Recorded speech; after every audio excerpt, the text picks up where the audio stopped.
अस्सलाम वालेकुम, मैं अब्दुल करीम। आज का मेरा टॉपिक डायबिटीज़। पूरी कोशिश करूंगा कि आज आपको डायबिटीज़ की पूरी साइंस समझा सकूं। वो लोग जिनको डायबिटीज़ हुई हुई है पूरी वीडियो को ज़रूर देखें, उनको बहुत फ़ायदा होने वाला है। और जो अभी तक डायबिटीज़ का शिकार नहीं है, जिनको अभी शुगर नहीं हुई, वो अगर देखेंगे तो इंशाल्लाह अल्लाह से उम्मीद है कि उनको शुगर नहीं होगी। लेकिन मेरे तमाम रूल्स को फॉलो करना होगा। जब भी हम किसी बीमारी की बात करते हैं तो उसमें 3 से 4 फैक्टर को डिस्कस किया जाता है कि वो बीमारी है क्या, बीमारी की वजूहत क्या है, बीमारी के सिम्टम्स क्या हैं और उसका इलाज क्या है। मैं कोशिश करूंगा कि जब भी किसी बीमारी पे आपको वीडियो पेश करूं या कोई टॉपिक डिस्कस करूं तो एक फैक्टर को डिस्कस ना करूं, और वो है सिम्टम्स। क्योंकि जब भी आप किसी बीमारी की बात करते हैं तो ऐसे सिम्टम्स जो अक्सर बहुत सारी बीमारियों में पाए जाते हैं, लोग वहमी होते हैं, कंफ्यूज होते हैं, वो इसको आपस में जोड़ना शुरू कर देते हैं, जिसकी वजह से वो स्ट्रेस और डिप्रेशन का शिकार होकर मजीद बीमारियों को दावत देते हैं। तो मैं कोशिश करूंगा कि हम बात करें बीमारी है क्या, बीमारी की वजूहत क्या है और इसका इलाज। आइए शुरू करते हैं। आज मैं बात करने जा रहा हूँ टाइप 2 डायबिटीज़। जब भी हम टाइप 2 डायबिटीज़ की बात करते हैं तो हम बात करते हैं इंसुलिन रेजिस्टेंस की। अब ये इंसुलिन रेजिस्टेंस है क्या, मैं बताता हूँ। जब भी आप कोई खाना खाते हैं तो वो 3 कंपोनेंट मेन में जो है वो कन्वर्ट हो जाता है, एक फैट, एक प्रोटीन और एक कार्बोहाइड्रेट।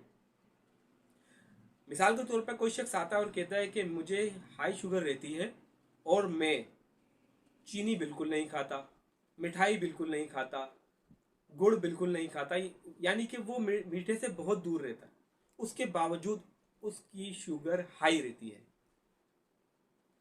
मैं उससे पूछता हूँ कि आपका डाइट प्लान क्या है डेली बेसिस पे, और वो बताता है कि वो सुबह एक पराठा खाता है, दोपहर में 2 रोटी खाता है, रात में 1 रोटी और चावल खाता है।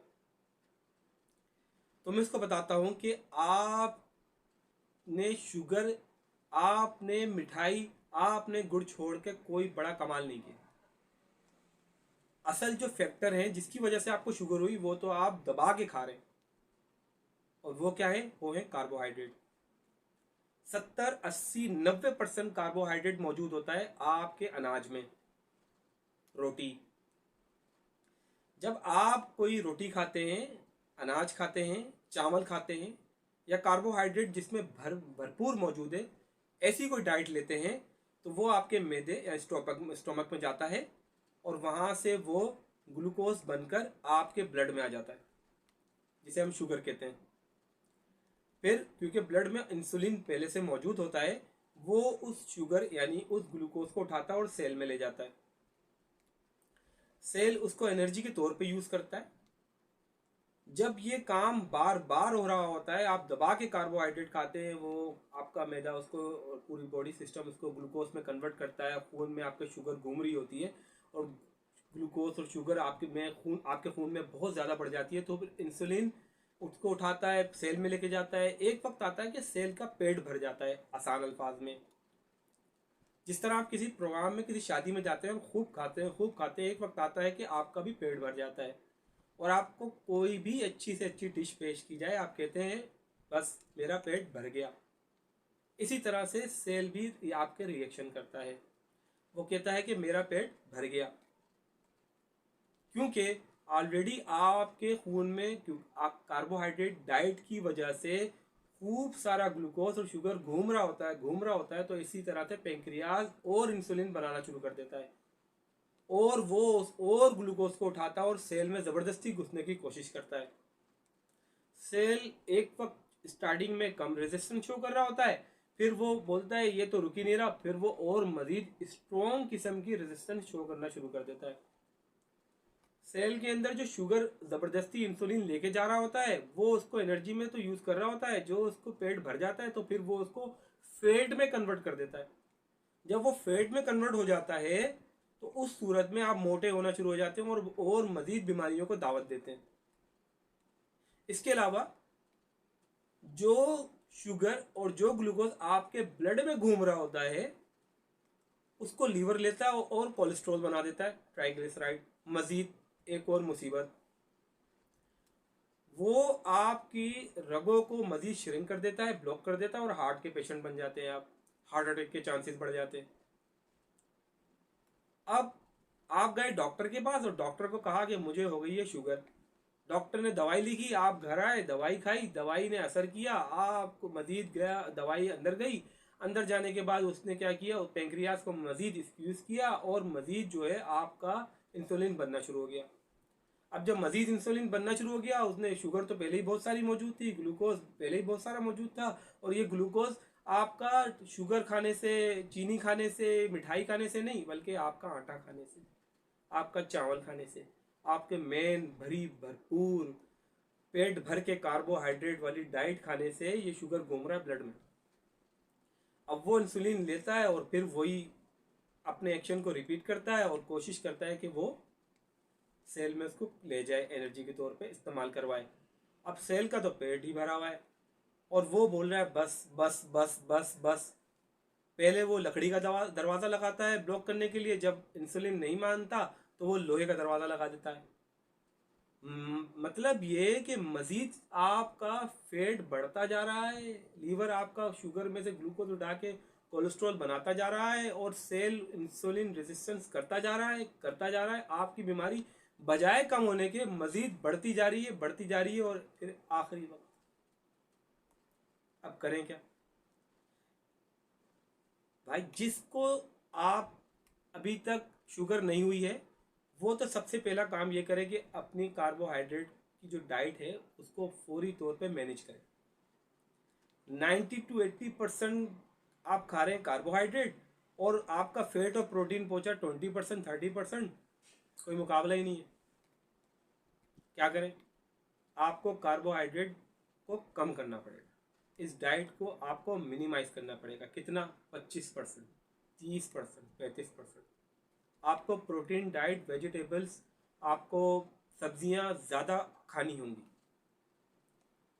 उस सूरत में जिस तरह ये बीमारी आपको लगी थी, आपकी गलत डाइट की वजह से, कार्बोहाइड्रेट बहुत ज़्यादा मिकदार में लेने की वजह से एक अरसा लगा इसको डेवलप होने में बॉडी में, इसी तरह इसको रिवर्स भी किया जा सकता है, बल्कि ख़त्म ही किया जा सकता है। क्या करें? जब आपकी बॉडी के अंदर कार्बोहाइड्रेट कम होगा तो यकीनी तौर पे आपकी बॉडी के अंदर शुगर लेवल भी कम हो जाएगा, आपके ब्लड के अंदर ग्लूकोज भी कम हो जाएगा। जब आपकी बॉडी के अंदर शुगर लेवल, ग्लूकोज लेवल कम हो जाएगा तो आपका इंसुलिन भी कम हो जाएगा। जब इंसुलिन भी कम हो जाएगा तो जितनी आपकी सेल की रिक्वायरमेंट होगी उतना वो उठाएगा शुगर और लेके चला जाएगा किसमें? इंसुलिन सीधा सेल के अंदर। तो क्या हुआ? इससे फ़ायदा ये हुआ कि ग्लूकोज गया वापस सेल के अंदर, क्योंकि ग्लूकोज था ही थोड़ा तो ख़त्म, तो आपकी शुगर डाउन, शुगर का मसला हल हो गया आपका। आप मेरी बात समझ रहे हैं? आप इस स्ट्रक्चर को समझें। आपने कार्बोहाइड्रेट डाइट कम की, आप आ गए प्रोटीन की तरफ, आप आ गए सब्जियों की तरफ, आप आ गए फ्रूट्स की तरफ। आपकी बॉडी के अंदर ऑटोमेटिकली ग्लूकोज, शुगर आपके ब्लड में कम होना शुरू हुआ, इंसुलिन कम हो गया, और इंसुलिन भी कम, शुगर लेवल भी कम। अब सेल की रिक्वायरमेंट बढ़ रही है, मजीद जो सेल के अंदर मौजूद था वो इस्तेमाल कर चुका, वो एक तरह से समझ लीजिए अपने दरवाजे खोलना शुरू करेगा आहिस्ता आहिस्ता। पहले 1, 2, फिर 3, फिर 4, क्योंकि वो जो इसके अंदर ग्लूकोज मौजूद है वो तो वो एनर्जी के तौर पे इस्तेमाल कर रहा है, वो तो इस्तेमाल हो गया ना। तो मज़ीद उसकी जो रिक्वायरमेंट होगी वो उस सूरत में आपके आपके इंसुलिन के ज़रिए ग्लूकोज लेगा। तो क्योंकि आपकी बॉडी में, आपके ब्लड के अंदर ग्लूकोज और शुगर लेवल ऑलरेडी कम हो चुका है, किस वजह से? क्योंकि आपने कार्बोहाइड्रेट खाना कम कर दिया है। तो उस इस वजह से आपका जैसे ही शुगर वो लेके जाएगा, उसकी रिक्वायरमेंट पूरी होगी, मज़ीद आपके जो शुगर लेवल है वो नॉर्मल होना शुरू हो जाएंगे ब्लड में। अब लीवर को भी नहीं मिल रहा ग्लूकोज, किसमें? कोलेस्ट्रॉल में कन्वर्ट करने के लिए। अब आप मोटे भी नहीं हो रहे, क्योंकि ज़रूरत जितनी थी उतनी पूरी हो रही है और वो फैट में कन्वर्ट भी नहीं हो रहा, रिवर्स होना शुरू हो गया। समझ रहे हैं? रिवर्स होना शुरू हो गया। आप जब डाइट को फॉलो करेंगे तो ये रिवर्स होना शुरू हो जाएगी। देखें, कभी कभी इंसान अपने तजुर्बे से भी लोगों को फ़ायदा पहुंचाता है। मेरा खुद का ज़ाती तजुर्बा रहा है कि जब मैंने अपना डाइट प्लान चेंज किया तो 10 से 15 दिन के अंदर मैंने 7 से 8 किलो वज़न गिरा दिया। डाइट प्लान मैंने जो चेंज किया उसमें सिर्फ और सिर्फ गंदम आटा यानी रोटी का इस्तेमाल बंद किया, चावल का इस्तेमाल बहुत थोड़ा कर दिया और मज़ीद सब्जियों की तरफ मैंने मूव किया। फ्रूट्स मैंने खाना शुरू किए। प्रोटीन डाइट के अंदर एग्स, सोयाबीन वगैरह मैंने लेना शुरू की। उससे ये फ़र्क पड़ा कि फौरी तौर पे मैंने देखा कि मेरा वज़न गिरना शुरू हो गया, मेरा मोटापा कम होना शुरू हो गया। और यकीनी तौर पे मैंने एग्जामिन तो नहीं कराया, लेकिन क्योंकि एक फैक्टर वाज़े तौर पे प्रैक्टिकली मुझे नज़र आ रहा था, तो उससे मुझे अंदाज़ा हुआ कि यकीनी तौर पे मेरे ब्लड के अंदर जो है ग्लूकोज लेवल, शुगर लेवल और कोलेस्ट्रॉल लेवल भी कम होना शुरू हो गया। क्योंकि प्रैक्टिकली मैंने खुद इसको एग्जामिन किया, इसलिए मैं आपको सजेस्ट करूंगा कि आप यकीनी तौर पर अपनी डाइट पे काम कीजिए। आप कार्बोहाइड्रेट डाइट को 80-90% से लेकर वापसी लेकर आए 25-30-35%, और इसकी जगह प्रोटीन डाइट, अंडे, सोयाबीन वगैरह, दूध और सब्जियां और फ्रूट्स को बढ़ा दें।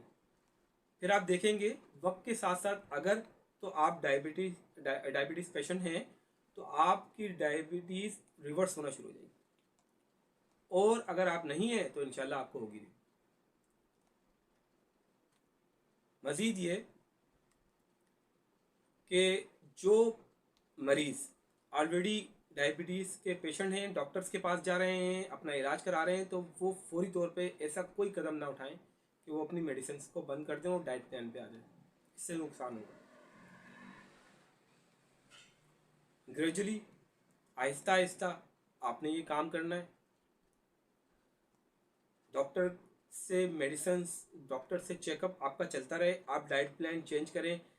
बस ज़्यादा से ज़्यादा आपको अपने आप को एग्जामिन करना होगा, आपको इफ़ेक्ट चेक करना होगा।